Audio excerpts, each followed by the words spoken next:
மிகவும் கேவலமானதாக இருக்கிறது. உங்களுக்கே தெரியும், இப்போது ஒரு கலாச்சாரம் இருக்கிறது, யூடியூப் கலாச்சாரம். அதிலே மிகவும் கொண்டாடுவதற்காக களமிறக்கப்பட்டவர் தான் இந்த எஸ்.கே. கிருஷ்ணா. அவர் இரவு யாராயா என்று கேட்டு அந்த வீட்டுக்குள் அவருடைய அறைக்குள் பூந்து வீடியோ எடுத்து அதை யூடியூப்ல டிக்டாக் நேற்றைய தினம் கூட ஒரு வீடியோ ஒன்று வெளியாக இருந்தது. அந்த வீடியோவிலே மக்களுடைய வறுமையை காரணம் காட்டி அதை வைத்துக்கொண்டு ஒரு உழைப்பை ஏற்படுத்தும் விதமாக ஒரு சில யூடியூபர்ஸ் அவருடைய. அனைவருக்கும் காலை வணக்கம். இன்றைய தினம் உலக பெண்கள் தினமான நாள் என்பதால் இந்த சபையிலே வீட்டிற்கும் மற்றும் இந்த எங்களுடைய திருநாட்டிலே என்னுடைய உரையை கேட்டுக்கொண்டிருக்கும் சகல பெண்களுக்கும் என்னுடைய மனமார்ந்த, என் அம்மா உட்பட என்னுடைய மனமார்ந்த பெண்கள் தின வாழ்த்துக்களை சொல்லிக் கொள்கிறேன். சிறை காக்கும் காப்பு எவன் செய்யும் மகளிர் நிறை காக்கும் காப்பே தலை. திருக்குறள் 57. பெண்களுடைய மானத்தை காப்பதுதான் ஒரு ஆண்மகன் செய்யக்கூடிய மிகப்பெரிய தர்மம் என்பது இதன் திருக்குறளிலிருந்து வெளிப்படுகிறது. உங்களுக்கு தெரியும், நாங்கள் ஒரு காலத்திலே, அதற்கு முன்னம் நான் ஒரு விடயத்தை சொல்லி செல்கிறேன். சாதாரணமாக ஆண் சிங்கத்துக்கும் பெண் சிங்கத்துக்கும் ஒரு பெரிய வேறுபாடு உண்டு. சாதாரணமாக பெண் சிங்கத்தை பார்த்தால் தெரியும். ஆனால் ஆண் புலிக்கும் பெண் புலிக்கும் எந்த வேறுபாடும் இல்லை. அவை உருவத்தில் ஒத்தவை. அவற்றை உங்களுக்கு சொல்லுகிறேன்.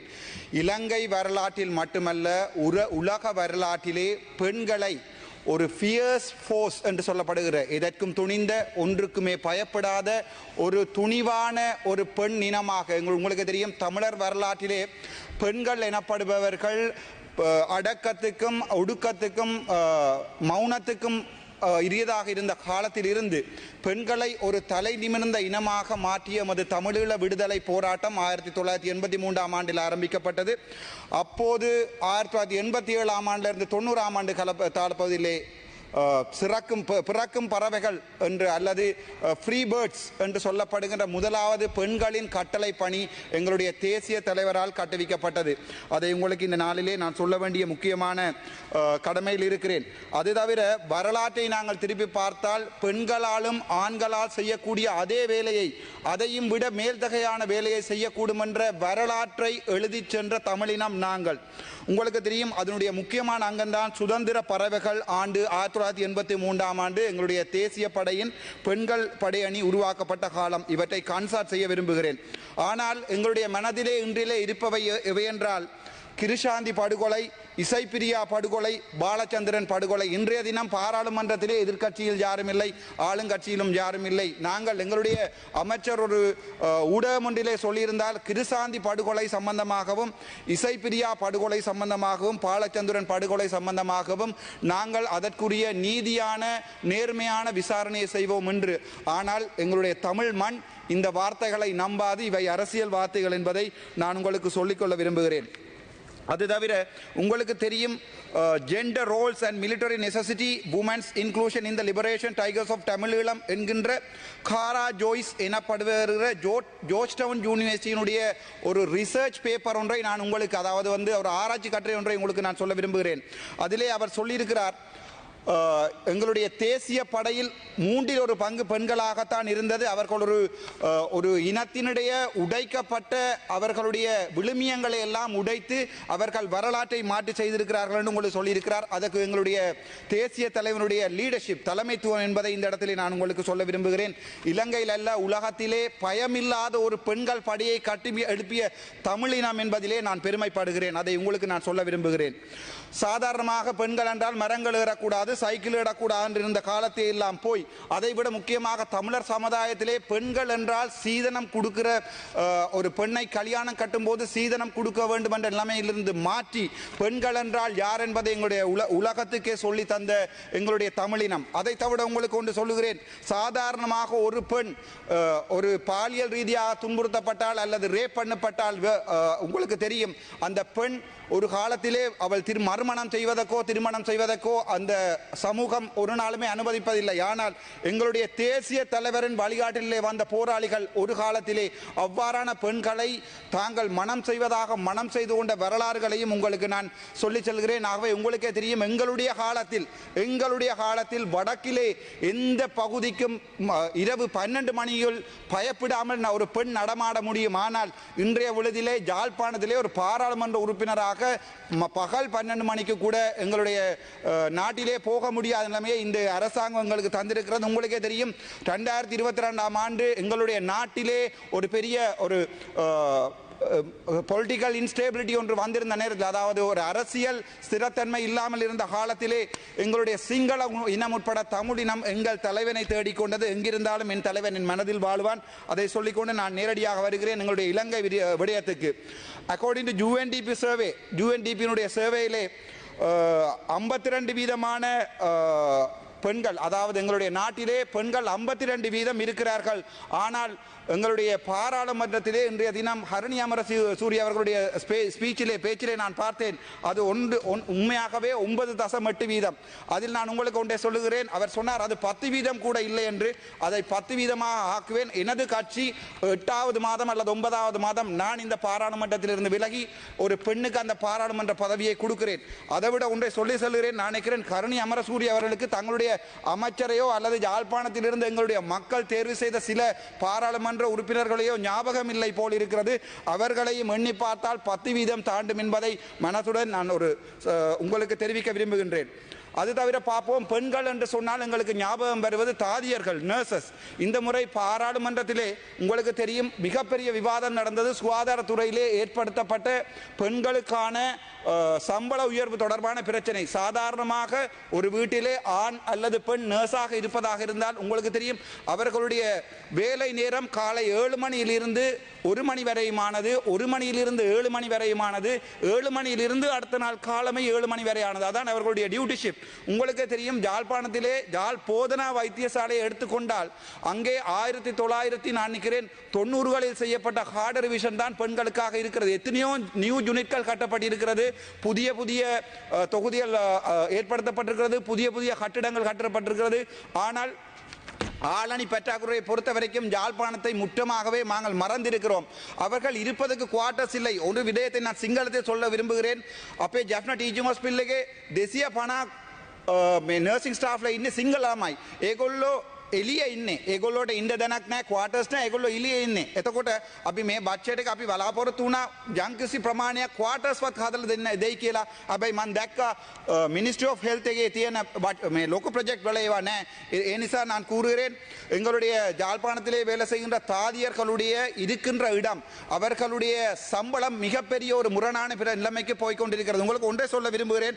மருத்துவத்துறையாக இருக்கட்டும், தாதிய துறையாக இருக்கட்டும், அவர்களுடைய சம்பளம் என்பது அவர்களுடைய வாழ்வாதாரம் மட்டுமில்லை, அவருடைய மானம் போன்றது. ஒரு வைத்தியருடைய சம்பளத்தை ஓடி என்பதை 80ஆல் பிரிப்பதை நீங்கள் 120ஆல் பிரித்திருக்கிறது என்பது எங்களுடைய பிரிஸ்டீஜ்.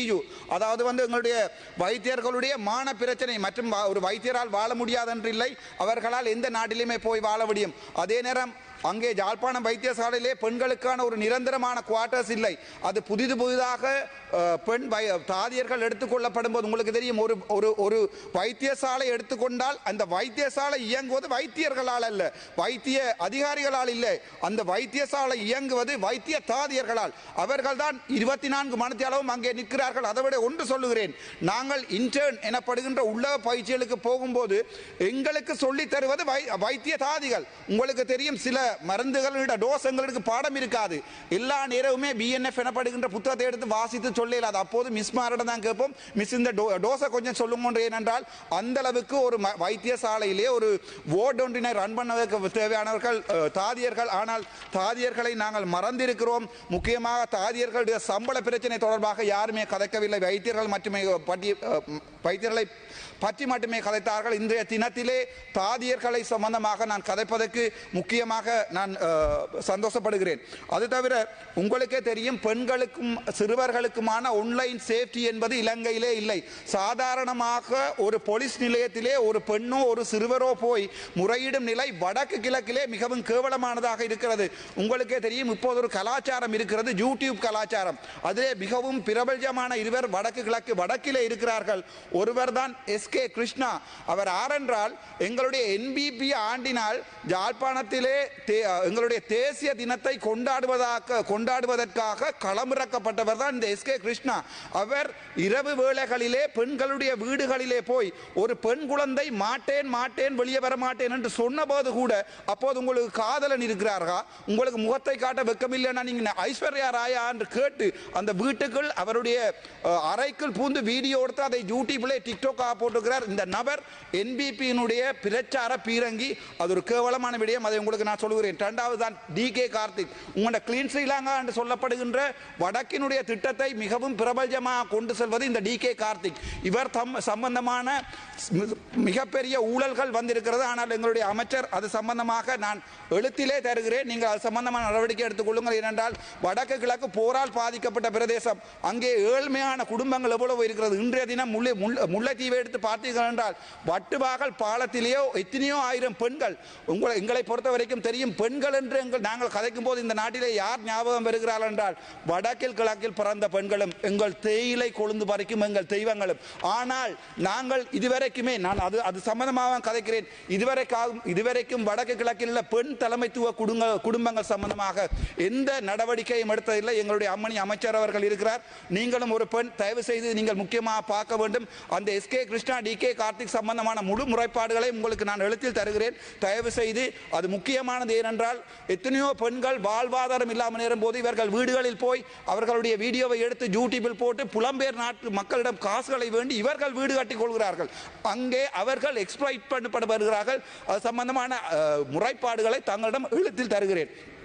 சரி, நேரடியாக பார்ப்போம். தங்களுடைய அமைச்சு சம்பந்தமாக ஒரு சில குறைகளை உங்களை சுட்டுக்காட்ட விரும்புகிறேன். உங்களுடைய மினிஸ்ட்ரிக்கு ஒதுக்கப்பட்டிருக்கிறது மொத்தமாக 14,526 மில்லியன் அல்லது 14 பில்லியன். ஆனால் வளமையாக 2023ஆம் ஆண்டு பெண்கள் சிறுவர்களுக்கான மினிஸ்ட்ரிக்கு 42 பில்லியன். இந்த முறை உங்களுக்கு 14 பில்லியன் தான் தரப்பட்டிருக்கிறது. ஆனால் 2023ஆம் ஆண்டு 42 பில்லியன் வழங்கப்பட்டிருக்கிறது. ஆகவே உங்களுக்கு ஒதுக்கப்பட்ட நிதி போதாது. ஆனால் அதே நேரம் பார்த்தீங்கன்னா தெரியும், அந்த நிதியிலே ஒதுக்கப்பட்ட நிதியிலே உங்களுடைய மினிஸ்ட்ரி செலவுகளுக்காக 2025ஆம் ஆண்டு எடுக்கப்பட்டது 2023ஆம் ஆண்டு எடுக்கப்பட்டது 0.14. 2024 உங்களுடைய மொத்த செலவீதத்தில் மினிஸ்ட்ரிக்கு எடுக்கப்பட்டது 0.43. ஆனால் நீங்கள் இந்த வருடம் உங்களுடைய மினிஸ்ட்ரிக்கு 0.6 எடுத்திருக்கிறீர்கள். அந்த எடுக்கப்பட்ட பணத்தில் தயவு செய்து வடக்கு கிழக்குக்கும் மற்றும் எங்கள் கொழுந்து வரைக்கும் உங்கள் சமூகம் சம்பந்தமான பெண்களுக்கும் ஏதாவது ஒரு விடயத்தை செய்யுமாறு ஆழமான அன்புடன் வேண்டிக் கொள்கிறேன்.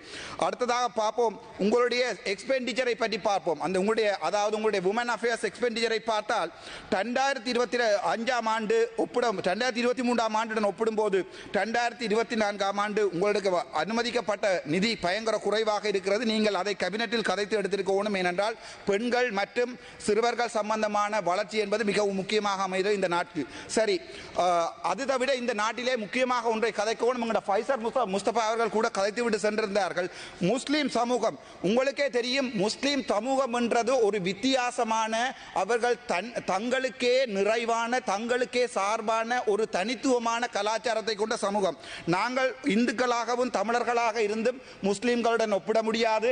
அதே நேரம் சிங்களவர்களாக இருந்தாலும் முஸ்லீம்களுடன் ஒப்பிடாது. அவர்களுடைய கலாச்சாரம், அவர்களுடைய மொழி, அவர்களுடைய நடை என்பது 100% தனித்துவமானது. ஆனால் உங்களுடைய அரசாங்கத்திலே இன்று வரைக்கும் எந்த முஸ்லீம் அமைச்சருக்கும் நீங்கள் இடம் கொடுக்கவில்லை.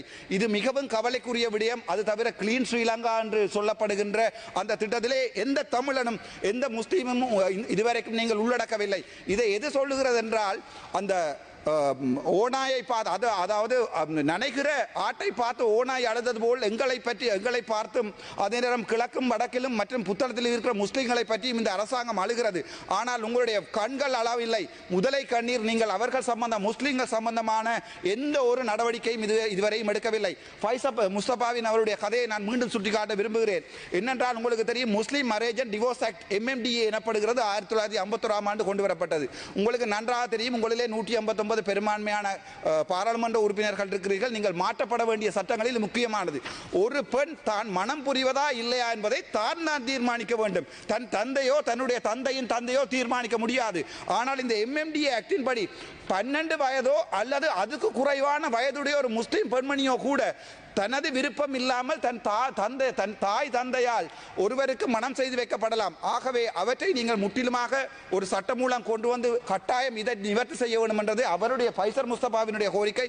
அதே மாதிரி முஸ்லிம் மக்களுக்காக என்னுடைய கோரிக்கை. இரண்டாவது விடயம், முஸ்லிம்களுடைய ஹாதிர் சட்டங்களில் இருக்கிறது, ஒரு ஆண் டிவோர்ஸ் எடுக்க விரும்பினால் அவர் நேரடியாக நீதிமன்றத்துக்கு போவார், ஒரு நாளிலே டிவோர்ஸ் முடிந்துவிடும். ஆனால் ஒரு பெண் டிவோர்ஸ், முஸ்லிம் பெண் டிவோர்ஸ் எடுக்க வேண்டுமாக இருந்தால் அவள் எத்தனையோ நாட்கள் ஏறி இறங்க வேண்டியிருக்கும். என்னுடைய அவருடைய கலாச்சாரம். ஆகவே இந்த ரெண்டு ஆண்களுக்கும் பெண்களுக்குமான இந்த சமத்துவம் பேணப்பட வேண்டுமாக இருந்தால் இந்த நாட்டிலே முஸ்லிம் பெண்களுக்கான நியாயமான இந்த சட்ட மாற்றங்கள் செய்யப்பட வேண்டும். அது தொடர்பாக உங்களுடைய கவனத்தை செலுத்தவும். அதைவிட பார்த்தால் எங்களுடைய நாட்டிலே 40% பெண்கள் தன்னுடைய கல்யாணம், அதாவது தன்னுடைய வாழ்க்கை துணையால் வயலன்ஸுக்கு உட்படுகிறார்கள் என்கிறது. මහිතන්නේ ඇතරම ඔබතුමා මුස්ලිම් විවාහ නීතිය පිළිබඳව හරියට දැනුවත්ව ඒ පිළිබඳ කරුණු කාරණා කියන්න. මහිතන්නේ ඔබතුමා දැනුවත් නම් කාදි උසාවි පිළිබඳවත් කතා කරන්නයි කියලා ඉල්ලීමක් කරනවා. විශේෂයෙන් නොදැනුවත් දේ පිළිබඳව කතා කරනට වඩා Taman දන්නා දේ පිළිබඳව කතා කිරීම උචිතයි කියලා විශ්වාස කරනවා. ඔබතුමා මම ඒක දැනුවත් කරන්නම්. ඒක මම කියවුවේ UNDP රිපෝට් එකක්. ඔබතුමාලාට ඒක ගැන අයිඩියා එකක් නැත්නම් ගිහිලා UNDP රිපෝට් එකක් 2024ක් UNDP රිපෝට් එකක් බලන්න. ඒගොල්ලෝ කියලා තියෙනවා human rights violation කියලා less than 12 year old woman කෙනෙක් ඔයා බදලා දෙනවා කියන්නේ ඒක human මගේ බලාව දෙන්න එපා. හරිද? ඒක UNDP රිපෝට් එකක්. ඔබතුමා ඒක මම ඔබතුමාට දෙන්නම්. මගේ බලාව දෙන්න එපා. මගේ බලාව නාස්ති කරන්න එපා. හරිද? එතකොට ඕගොල්ලෝට මොලේ නැත්නම් මට කිසි කරන්න දෙයක් නැහැ. එතකොට අපේ அதே நேரம் எங்களுடைய நாட்டிலே 27.9% பெண்கள் சைக்காலஜிக்கல் அபியூஸ் எனப்படுகின்ற அபியூஸினால் பாதிக்கப்படுகிறார்கள். அதைவிட இந்த பெண்களுடைய அபியூஸ் எனப்படுவது வடக்கு கிழக்கிலும் அதே நேரம் மலையகத்தில் தான் அதிகமாக இருக்கிறது. முக்கியமாக எங்களுடைய சமுதாயம், எங்களுடைய அமைச்சர் ஒரு தடவை சொல்லியிருந்தார், வளமையாக எங்களுடைய மலையகம், அவர் மலையகத்தை சார்ந்தவர், எங்களுடைய மீன்பிடி அமைச்சர் சந்திரசேகர், மலையகம் தான் இதுவரைக்கும் போதைக்கு அடிமையான நாடாக இருந்தது, ஆனால் இப்போது யாழ்ப்பாணம் மாறி இருக்கிறது என்று சொல்லியிருக்கிறார். அதை விட அவர் சொன்ன விடயம் எனக்கு மிகவும் கவலையானது. நீர் உம்முடைய விளையாட்டுகளை கொண்டே யாழ்ப்பாணத்தில் வைத்துக் கொள்ளும் என்று. இந்த கரடி என்னுடைய யாழ்ப்பாண பிரதேசத்துக்கு ஒரு பாராளுமன்ற உறுப்பினராக வர தகுதி இல்லாத ஒரு விலங்கு. ஏனென்றால் இவர் எங்களுடைய யாழ்ப்பாண மக்களால் தேர்ந்தெடுக்கப்படாதவர், இவர் தேசிய பட்டியலிலே வந்தவர். இந்த வகையான விலங்குகள் எங்களுடைய யாழ்ப்பாணத்தின் மரபையும் கலாச்சாரையும் கொச்சைப்படுத்துகின்றன. ஒரு தமிழை கூட ஒழுங்காக கதைக்க தெரியாத ஒருவரைக்கு யாழ்ப்பாணத்துக்கு ஒரு அமைச்சராக டிசிசி மீட்டிங் தலைவராக விட்டிருக்கார் என்பதுதான் கேவலம். அது சம்பந்தமாக வேறு விடயங்கள் இருக்கிற சொல்லுகிறேன்.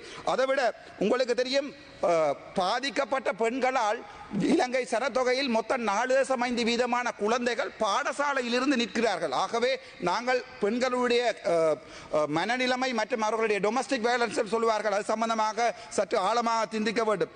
அதைவிட உங்களுக்கே தெரியும், 90% பெண்கள் சொல்லி இருக்கிறார்கள் இலங்கையிலே பப்ளிக் டிரான்ஸ்போர்ட்டேஷன் போகும்போது, அதாவது பொது வாகன பிரவேகங்களில் போகும்போது 90% பெண்கள் தாங்கள் செக்ஷுவல் எக்ஸ்பிளைட்டேஷன் அல்லது பாலியல் ரீதியாக தீண்டப்படுவதாக. இது சம்பந்தமாக அன்னூர் அரசாங்கம் ஏதாவது நடவடிக்கை எடுக்கும் என்று சொல்லுகிறேன். அதை விட உங்களுக்கும் சொல்லுகிறேன், ஆனால் நான் இதை என்னுடைய நேரத்தை வீணாக்க வேண்டாம். Don't take time. Female genital மியூட்டிலைசேஷன் FGM எனப்படுகின்றது. அதை எங்களுடைய முஸ்லிம் சமூகத்திலே ஓல்சிலோன் ஜமாத்துல் உலமா ACJSU advocated for legalizing female circumcision. அதாவது ඔබතුමාට තව විනාඩි 2ක කාලයක්. நன்றி. அதாவது எங்களுடைய நாட்டை எடுத்து பார்த்தால் பெண்களுடைய பாலியல் உறுப்புகளை வெட்டுவதோ அல்லது ஏதாவது ஒரு மியூட்டிலேஷன் செய்வதோ தடை செய்யப்பட்டிருக்கிறது. ஆனால் இந்த ACJU எனப்படுகின்றது அதற்கு சார்பாக இருக்கிறது. ஆகவே அது சம்பந்தமாக பெண்கள் உரிமையை பாதுகாக்குமாறு அன்புடன் கேட்டுக்கொள்கிறேன். அதைவிட எங்களுடைய நாட்டிலே போஸ்ட் கான்ஃப்ளிக்ட் டிஸ்பிளேஸ்மென்ட் என்று சொல்லப்படுகிறது. அதாவது எங்களுடைய வடக்கு கிழக்கு மக்கள் முற்றிலுமாக இடம்பெயர்ந்த ஒரு சமூகம். ஆண்கள் போராடி மடிந்திருக்கிறார்கள், அவருடைய குடும்பத்திலே பெண்கள் மட்டும்தான் இருக்கிறார்கள். ஆனால் இந்த முறை நீங்கள் எங்களுடைய நாட்டிற்கு தந்தது, எங்களுடைய வடக்கு கிழக்குக்கு தந்தது 1500 மில்லியன் அவர்களுடைய வீடுகளை திருத்துவதற்கு, பெண்கள் தலைமைத்துவ வீடுகளை திருத்துவதற்கு தந்தது 1500 மில்லியன். ஆகவே அவற்றை, ஆனால் நான் பார்த்தேன் 7000 மில்லியன் ராணுவ வீரர்களுடைய வீடுகளை கட்டி கொடுப்பதற்கு 7 பில்லியன் அனுமதித்திருக்கிறார்கள். ஆனால் எங்களுடைய பெண்களுக்காக தந்தது 1500 மில்லியன். ஆகவே அது கிட்டத்தட்ட 15% குறைவானது. அதை தவிர நான் உங்களுக்கு இன்னும் ஒன்றை சொல்ல விரும்புகிறேன். எங்களுடைய பெண்கள், எங்களுடைய நாட்டிலே ஒவ்வொரு 1000 பெண்களுக்கும், இளம் பெண்களுக்கும் 15 பெண்கள் 15 தொடக்கம் 19 வயசுக்கு உட்பட்ட தன்னுடைய அந்த இளமை பருவ டீனேஜ் பிரெக்னன்சி என்று சொல்வார்கள் 15 பெண்கள் 1000 பெண்களுக்கு 15 பெண்கள் டீனேஜ் பிரெக்னன்சியால் பாதிக்கப்படுகிறார்கள். ஆக உங்களுக்கு தெரியும் வடக்கு மாநிலத்திலே கிளிநொச்சி வைத்தியசாலையிலே நெதர்லாந்தினால் கட்டப்பட்ட உமன் எக்ஸலன்ஸ் சென்டர் என தெரிவிக்கப்படுகின்ற அந்த வைத்தியசாலை பெண்கள் வைத்தியசாலை பிரிவு இன்று வரைக்கும் இயங்கவில்லை. அது சம்பந்தமாக சுகாதார அமைச்சருக்கு எந்த கரிசனையும் இல்லை. எப்படி எனக்கு மிகவும் கவலையுடன் தெரிவித்துக் கொள்கிறேன். அதை விட நான் ஒன்றை சொல்ல விரும்புகிறேன். எங்களுடைய தேயிலை தோட்டத்திலே வாடுகின்ற அந்த பெண்களுடைய நாளாந்த சம்பளம் 1700 ரூபாய் நீங்கள் வேண்டி கொடுப்பதாக சொல்லியிருக்கிறீர்கள். ஆனால் உங்களுக்கே தெரியும் ஒரு பெண் தன் குடும்பத்தையும் பார்த்து தன் பிள்ளைகளையும் பார்த்து அவள் அந்த குளிரிலே அட்டை கடியிலே தன் பிள்ளையை வினாடி திகத்தியனா மாத்தியாக மட உங்களுக்கே தெரியும் எங்களுடைய மலை நாட்டிலே வாழுகின்ற பெண்கள் தங்களுடைய முதுகிலே குழந்தைகளை சுமந்த வண்ணம் அந்த குளிரிலே வாடுகிறார்கள். ஆனால் இப்போது பார்த்திருக்கிறேன் உங்களுடைய ஜனாதிபதி அவர்கள் சொல்லியிருக்கிறார்கள் மலையகத்தில் இருக்கிற சுகாதார கட்டமைப்புகளை தோட்ட அதிகாரிகளிடம் கொடுப்பதாக. ஆகவே அது சம்பந்தமாக நான் மிகவும் கவலையிடுகிறேன். அந்த பெண்களுடைய அன்றாட வாழ்க்கை இலங்கையிலே அதிகுறைந்த போஷாக் உள்ள இடம் என்பது மலையகம் என்பது அம்மணிக்கு வடிவாக தெரியும். ஆகவே நான் அதை உங்களை சொல்ல தேவையில்லை. அது சம்பந்த நடவடிக்கை எடுப்பதற்கு உங்களுடன் ஆழமாக வேண்டிக் கொள்கிறேன். அது தவிர என்ன 3 விடயங்களை சொல்லி மற்ற தப்பரதி 3 விடயங்களை சொல்லி வைத்து நான் நிப்பாடுகிறேன் என்னுடைய உரையை. முதலாவது சிந்துஜா வழக்கு. சிந்துஜா எனப்படுகின்ற பெண்மணி மன்னாரிலே தன் பிள்ளைக்கு பால் கொடுத்து கொண்டிருக்கும் போது வைத்தியசாலையிலே வைத்தியர்களுடைய புறக்கணிப்பால் பால் கொடுத்தபடி ரத்தத்தில் விழுந்து செத்தவள். அவளை பார்க்க போட எனக்கு தான் 5 நாட்கள் சிறை இருக்கிறது. ஆனால் அந்த சிந்துஜாவுக்கான நீதி இதுவரை கொடுக்கவில்லை. 2வது பெண்கள் குழந்தைகளை பற்றி கதைக்கிறோம். வைஷாலி எனப்படுகின்ற வைஷாலி எனப்படுகின்ற பெண்ணினுடைய கையை இவ்வளவோடு வெட்டி இருக்கிறோம். அவளுக்குரிய மெடிக்கல் நெக்லிஜென்ஸ்க்கு இன்று வரைக்கும் அந்த வழக்குகள் ஈடுபடவும் இல்லை. சம்பந்தப்பட்ட வைத்திய அதிகாரிகள் தாண்டி படிக்கவில்லை. அதை விட எத்தனையோ சிசு கொலை வழக்குகள் யாழ்ப்பாணத்திலே நடந்திருக்கிறது. இதை தவிர இந்த மேஜர் பப்ளிக் இன்வெஸ்ட்மெண்ட் என்ற புத்தகத்திலே எவ்வளவோ கோளாறுகள் இருக்கிறது. முஸ்லீம் சமூகத்துக்கு ஏதாவது இருக்கிறதா என்று தேடி பார்த்தேன். வீதத்தை சொல்லுவோம் என்று ஒன்றுமே இல்லை. வடக்கு கிழக்கு சொல்வதற்கு எவ்வளவோ இருக்கிறது எழுதி கொண்டு வந்தேன். ஆனால் நேரம் இல்லை. என்ன என்றால் நீங்கள் உள்ளூராட்சி சபை தேர்தலுக்காகவும் அதே நேரம் எங்களுடைய மாகாண சபை தேர்தலுக்கான சின்ன பொய்கள் என்னிடம் தாராளமாக விகிதாத அடிப்படையில் நான் சொல்ல முடியும்.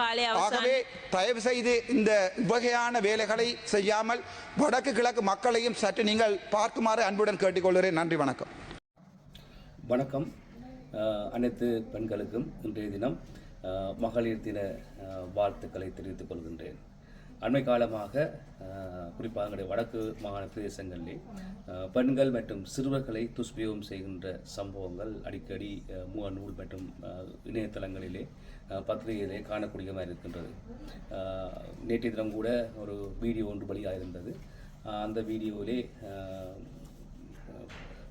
மக்களுடைய வறுமையை காரணம் காட்டி அதை வைத்துக்கொண்டு ஒரு உழைப்பை ஏற்படுத்தும் விதமாக ஒரு சில யூடியூபர்ஸ் அவருடைய அடாவடித்தனங்களை நாங்கள் கண்டுகொண்டோம். இது தொடர்பாக சமூக வலைத்தளங்களிலையும் பல்வேறு இடங்களிலையும் விமர்சனங்கள் இருந்திருக்கின்றன. எனவே இந்த மாதிரியான ஒரு சில விடயங்கள் எங்கள் மக்களை பல வகையிலே பிரச்சனைக்குள்ளாக இருக்கின்றது. எனவே இந்த விடயம் சம்பந்தமாக நான் உடனடியாக எங்களுடைய மகளிர் விவகார அமைச்சருக்கு தெரியப்படுத்தியிருக்கின்றோம். இது தொடர்பான சம்பவங்கள் எங்கள் நாட்டிலே நிறைய இருக்கின்றன. குறிப்பாக தமிழ் பிரதேசங்களிலே காணப்படுகின்றது. வெளிநாடுகளிலே வாழ்கின்றவர்களுக்கு இந்த விடயங்களை சொல்லி அதனூடாக பணத்தை திரட்டி பல்வேறு சமூக விரோத செயல்பாடுகளையும் ஈடுபடுகின்ற செயல்பாடு காணப்படுகின்றது. பெண்கள் சிறுவர்கள் எங்கள் நாட்டின் முதுகெலும்புகள் அவரை காக்க வேண்டிய தேவை எங்களுக்கு இருக்கின்றது. அவர்கள் கண்ணியமானவர்கள். ஆனால் வறுமை என்ற ஒரு ஆயுதத்தை பயன்படுத்தி பல்வேறு தரப்பும் அதை பணம் சுரண்டுகின்ற ஒரு கருவியாக பயன்படுத்தி வருகின்றார்கள்.